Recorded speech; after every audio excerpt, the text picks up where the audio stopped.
আমি কি সব সত্যি দিচ্ছি নাকি বাহিরে আমি নাকি? নিশিরাত।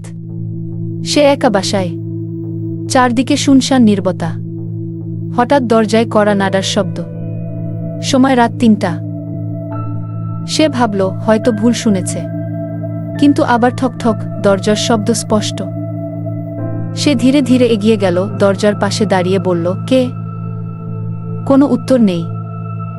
দরজার নিচ দিয়ে হঠাৎ একটা ছায়া দেখা গেল, দুটো পা, কিন্তু অস্বাভাবিক লম্বা। সে ভয়ে দরজা না খুলেই পেছনে সরে এলো। তখনই মোবাইলে একটা মেসেজ, দরজা খুলিস না, আমি ঘরের ভিতরেই আছি। সে চমকে পেছনে তাকায়, ঘরের আয়নায় নিজেকে দেখতে পায় না। হঠাৎ আয়নার ভেতর থেকে তারই মতো দেখতে এক মুখ ফিসফিস করে বলল, তুই তো অনেক আগেই মরে গেছিস।